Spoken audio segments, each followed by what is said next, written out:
안녕하세요, 정원정입니다. 순간의 선택이 10년을 좌우한다라고 하는 한 전자회사의 광고 카피 문구가 있는데요. 순간의 선택이 10년을 좌우합니다. 그만큼 10년 후를 내다보고 선택을 하라는 선택의 중요성을 강조한 문구가 되겠습니다. 재개발 투자에서도 마찬가지인데요. 지금 내가 어느 지역을 투자할지 결정하는 이 순간이 10년 후에 내 자산 가치에 대해서 얼마만큼 영향을 줄지 상당히 중요하기 때문에 그만큼 어떤 지역, 어떤 입지에 투자를 해야 되는지에 대한 선택하고 투자를 하셔야 된다고 생각이 됩니다. 그러면 10년 후에 서울에서 가장 확실하게 변화가 있을 지역은 어디일까요? 그 지역은 제가 말씀드리지 않아도 아실 건데요.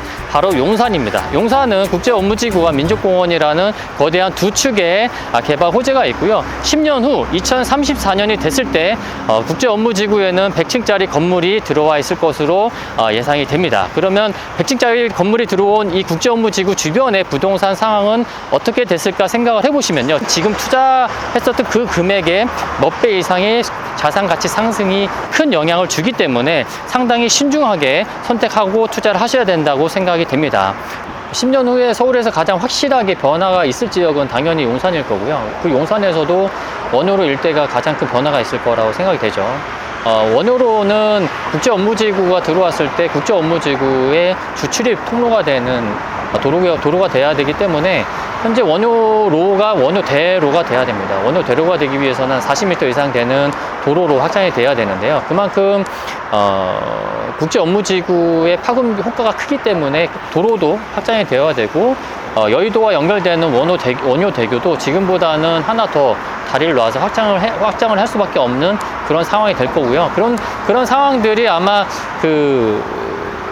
정비 계획에 포함이 돼서 한 7월달 이후 정도면 정부 계획이 발표될 것 같습니다. 그래서 국제업무지구가 우리 서울에 그리고 용산에 어떤 영향을 줄지에 대한 부분을 당연히 우리는 고려하고 투자를 생각해야 되는 부분이고요. 국제업무지구가 들어오면요, 여기 일대는 기본적으로 15만 명의 상주 인구가 있을 거고요. 국제업무지구뿐만 아니라 전자상가 개발이라든지 전망대를 보러 오는 관광객까지 생각한다고 하면 15만 명 플러스에서 한 2배, 3배 정도 되는 그 인구 유동이 발생된다고 합니다. 그러면 이 일대는 지금과는 확연히 달라질 것은 당연하고요. 그 파급력이 얼마만큼 될 것인지에 대한 고민이 필요한 거지, 개발 호재를 바로 받는 지역이 원효로 3가기 때문에 국제업무지구의 그 개발 세부 계획이 발표됐을 때 가장 먼저 움직였던 곳이 원효로 3가의 1구역 그리고 2구역이었습니다. 그래서 발표되기 전만 하더라도 원효로 3가는 1구역, 2구역 따로따로 개발한다는 사람들의 추진위가 있었고, 그리고 1, 2구역 통합해서 재개발이 진행되어야 된다는 추진위가 있었는데, 지금은 따로따로 진행되는 그 추진위들은 어느 정도 정리가 다 된 것 같고요. 그리고 최근에 그 정리된 내용은 원효로 3가의 1구역, 2구역 한 4개 정도로 나눠서 진행을 한다고 합니다. 그래서 원효로에 붙어있는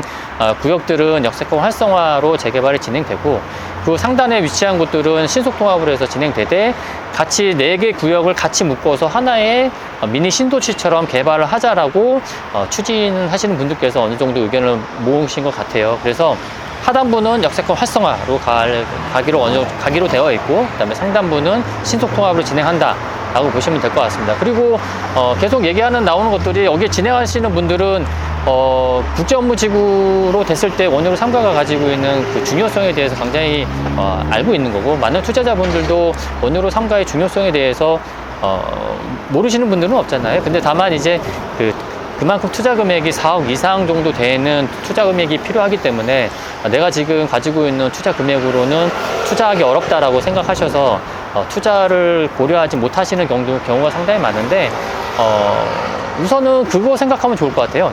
원효로 3가에서 진행되는 재개발 중에서 가장 중요한, 가장 사업성이 좋은 재개발 사업은 역세권 활성화라고 감히 말씀드릴 수가 있을 것 같고, 당연히 용적률을 1100%까지 적용받는 재개발이 있다라고 하면 그 재개발 사업은 재개발 유형 중에서 가장 사업성이 좋을 수밖에 없거든요. 근데 그 재개발 사업이 진행되는 3가의 1구역이든 2구역이든 그 블럭이 역세권 재개발에 있어서 사업성이 가장 좋은 지역이다. 평가를 높게 받을 수 있는 투자 물건은 대로변에 붙어있는 투자 물건이 될 것이다 라는 거고요. 대로변에 위치한 오피스텔이나 이런 부분들이 당연히 재개발 사업 구역에 포함된다고 했을 때 내가 투자한 금액 대비해서 가장 높게 평가받을 수 있는 건 당연하다고 생각합니다. 그래서 지분이 뭐 용적률이 200%짜리다라고 하면 1000%만 된다 하더라도 자산 가치는 기본적으로 5배가 올라가는 거거든요. 물론 이제 내가 투자한 금액이 1억이다 해서 5억의 평가를 받는다는 말은 아니지만 토지 가치를 봤을 때는 2평을 갖고 있다 하더라도 5배 이상 가는 용적률을 받을 수 있는 재개발 사업이 바로 역세권 활성화 재개발 사업이기 때문에 가장 사업성이 뛰어난 것이 역세권 활성화 재개발 사업이다. 그리고 그 역세권 재개발 사업이 역세권 재개발 사업이 발표되자마자 원효로 3가의 1구역, 2구역 하단부에 그 주민들은 그쪽으로 재개발 하자라는 움직임이 바로 있었을 만큼 역세권 활성화 재개발 사업의 그 우수성, 사업성 이런 것들은 당연히 아실 거라고 생각이 돼요. 그래서 국제업무지구의 가장 큰 수혜를 보는 지역이 원효로 일대에서도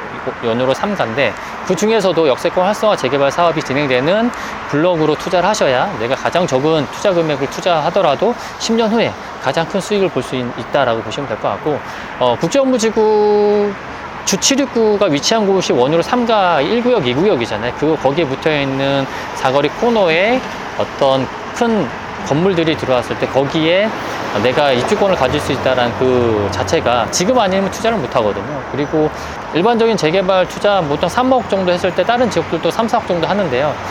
2, 3억, 3, 4억 정도로 원효로 3가에 투자할 수 있다라고 하면 그런 기회는 놓치면 안 될 것 같아요. 그래서 그런 기회가 지금이 지나면 당연히 없어질 수밖에 없고 그리고 이런 투자 물건들은 기본적으로 사라지면 지금보다 더 좋은 지역의 물건이 나오기는 쉽지 않거든요. 어떤 분들은 이렇게 말씀하시더라고요. 내가 지금 재개발이 진행되고 있는 곳들이 한강변에 재개발이 진행되는 곳들이 있어요. 근데 그 재개발이 진행되는 곳들이 조금씩 진행됨에 따라서 한 단계 넘어가면 투자 금액이 그만큼 올라갈 수밖에 없는 거고 소액으로 투자할 수 있는 투자처는 당연히 사라질 수밖에 없잖아요. 근데 내가 투자할 수 있는 자금이 많다라고 하면 지금 당장 투자하지 않아도 된다라고 생각합니다. 왜냐하면 그만큼 어느 정도 사업의 리스크가 좀 해칭이 되면서 그 이후에 투자를 한다 하더라도 조금 더 확실한 투자 수익을 가져갈 수 있기 때문에 내가 투자 금액이 여유가 있다라고 하면은 조금 더 늦게 투자해도 된다. 그렇지만 내가 좋은 입지에 투자를 하고 싶고 용산이라는 곳에 깃발을 꽂고 싶은데 가진 돈이 많지 않다라고 했을 때는 당연히 조금이라도 서둘러서 투자를 해야 되고 지금 원효로 3가의 역세권 재개발 사업 초기 단계잖아요. 그런 초기 단계의 재개발 추진 구역에 투자를 해야 내가 소액으로 10년 후에 가장 큰 투자 수익률을 볼 수 있다라고 생각이 듭니다.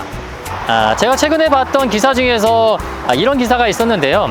전지현 씨가 130억에 매입해서 화제가 됐었던 성수동 아크로 포레스트가 최근 등록된 매물이 230억이라는 기사가 있었습니다. 그게 가능했던 이유는 그만큼 입지가 중요하다는 이야기인데요.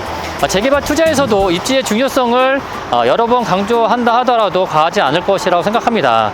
지금 어떤 지역을 선택하시느냐가 10년 후에 내 자산 가치를 가늠하는 가장 중요한 잣대가 되는데 그만큼 신중하게 선택하셔서 가장 좋은 투자처 고민하셔서 투자하시기 바라겠습니다. 감사합니다.